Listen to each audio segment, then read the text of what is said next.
L'étude d'aujourd'hui a pour titre « La nature de l'homme », première partie. C'est l'enseignement numéro 7 de la série d'études intitulée « 28 enseignements fondamentaux ». Genèse chapitre 1, le verset 26.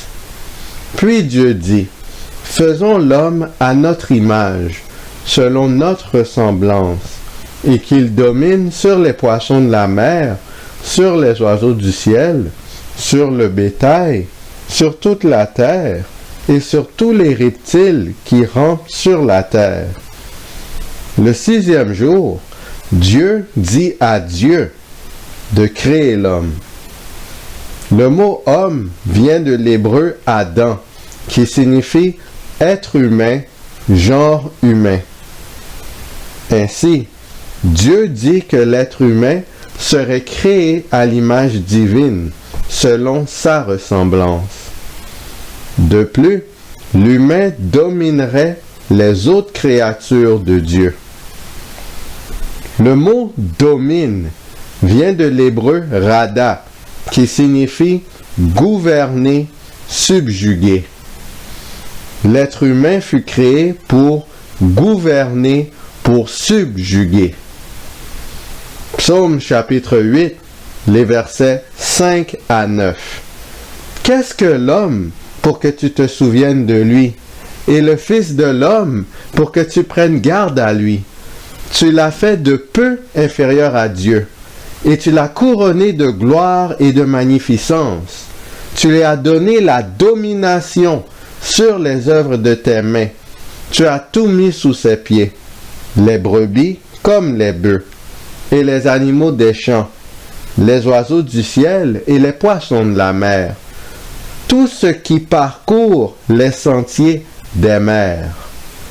Une fois encore, l'homme fut originellement créé de peu inférieur à Dieu. Dieu avait mis aussi toutes les créatures sous les pieds de l'être humain. Cela signifie que l'humain avait le plein pouvoir sur toutes les créatures. Dieu l'a couronné de gloire et de magnificence. De ce fait, l'être humain, lors de sa création, fut désigné comme étant le roi de la terre. Comme Dieu règne sur tout l'univers, l'humain, étant à l'image de Dieu, devait régner sur toute la planète.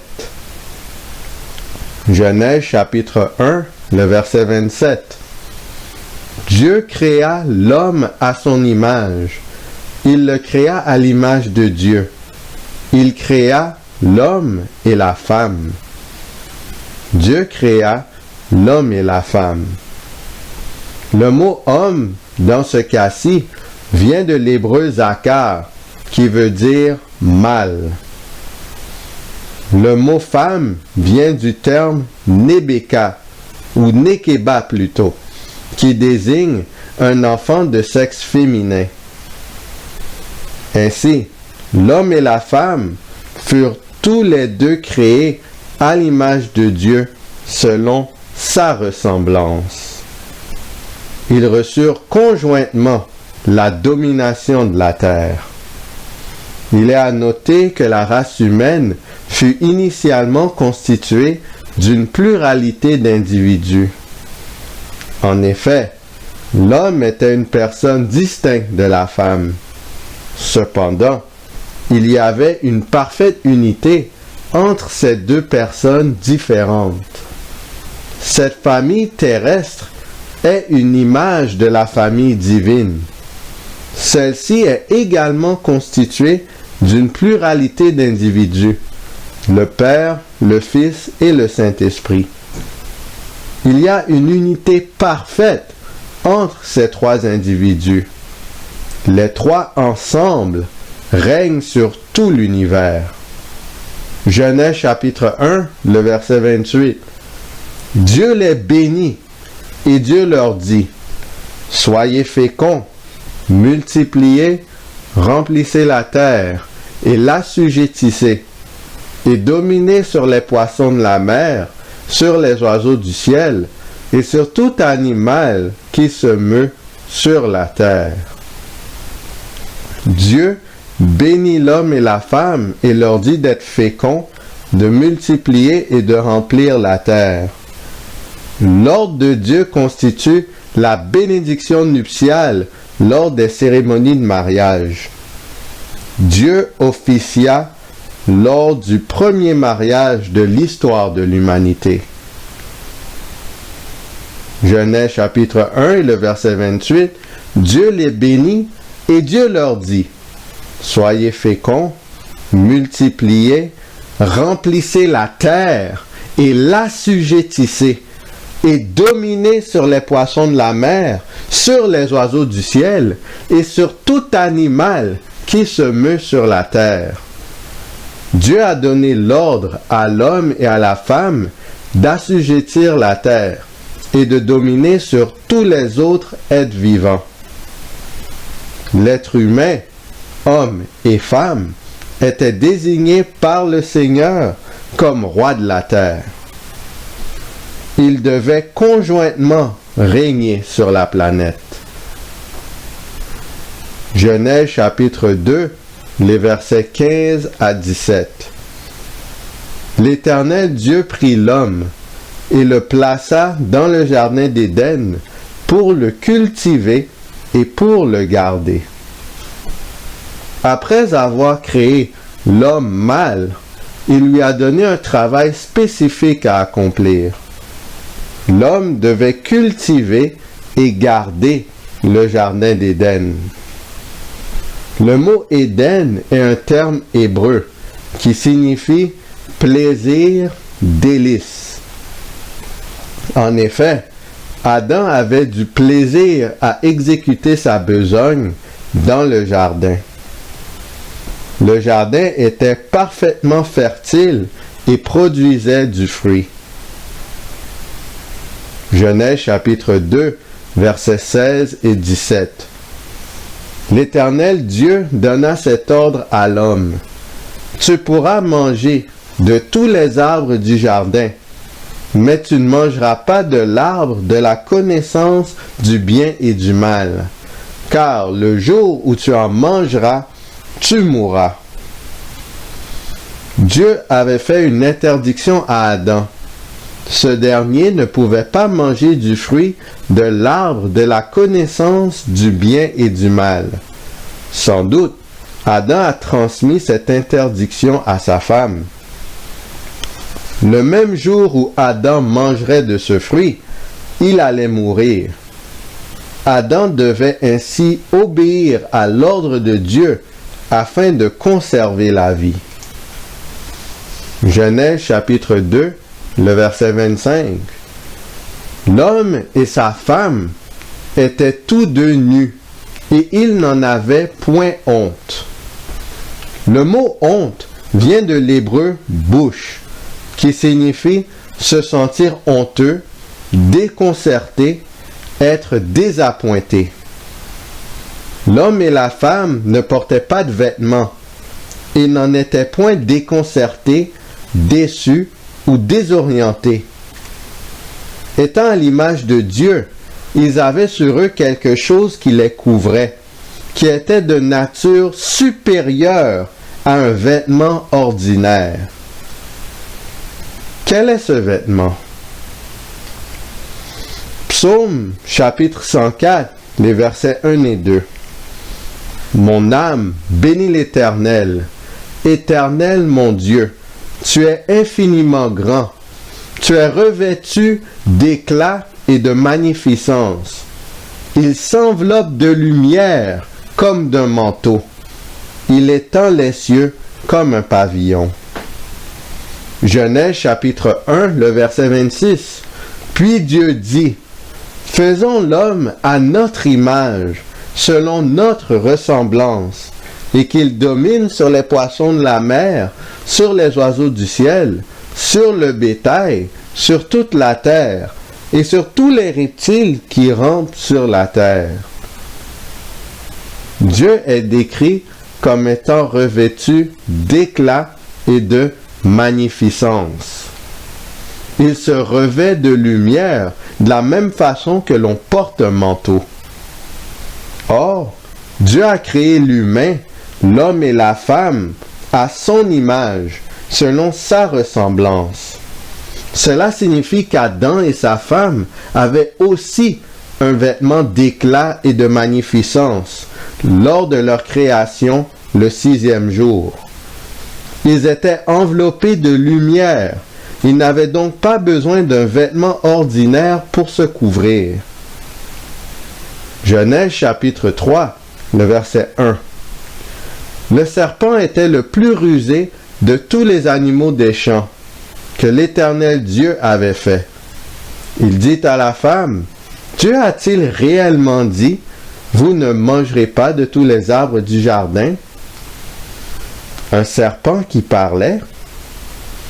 Comment un serpent pouvait-il parler à un être humain? Apocalypse chapitre 12, le verset 9. Et il fut précipité, le grand dragon, le serpent ancien, appelé le diable et Satan, celui qui séduit toute la terre. Il fut précipité sur la terre, et ses anges furent précipités avec lui. C'est Satan, le diable, qui parlait à la femme par l'intermédiaire d'un serpent. Prochainement, nous aborderons l'histoire de cet être et de son conflit avec le gouvernement de Dieu. Or, la femme, lorsqu'elle avait constaté que le serpent parlait, n'aurait jamais dû rester auprès de cet animal. Elle aurait dû promptement quitter les lieux.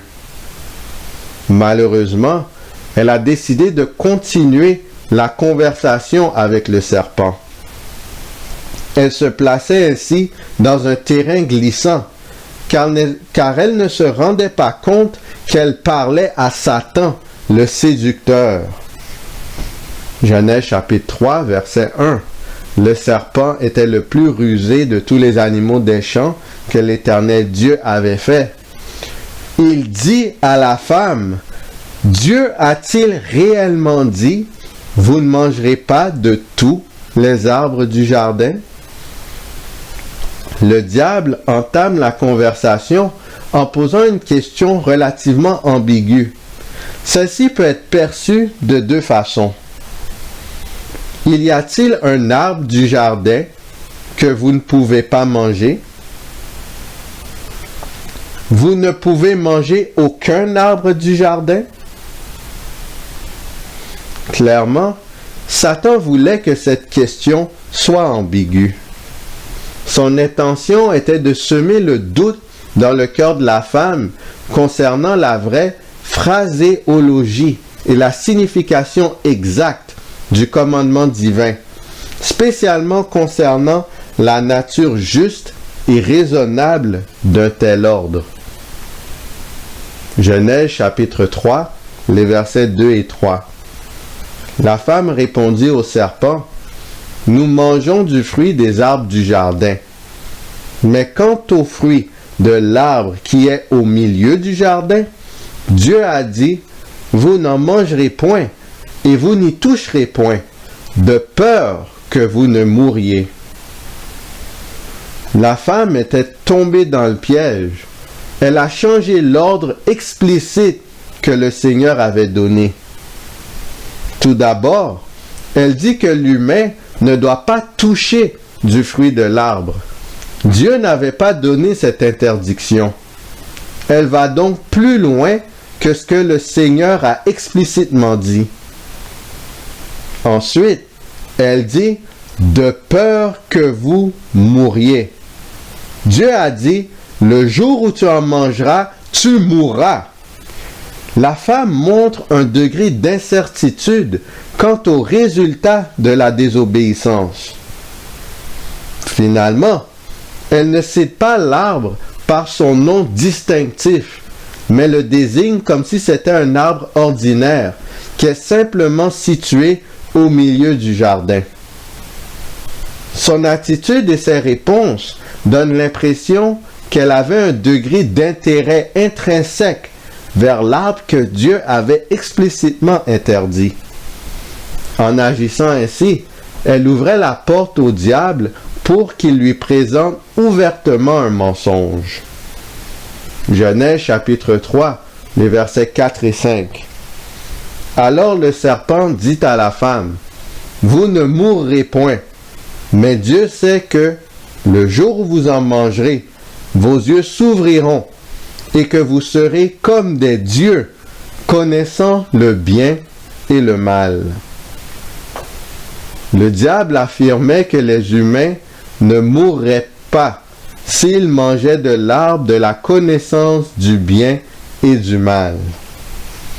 Le mot des dieux vient de l'hébreu Elohim. Le terme Elohim désigne Dieu. Satan disait donc qu'ils atteindraient un statut divin à un niveau plus élevé que ce qu'ils possédaient déjà.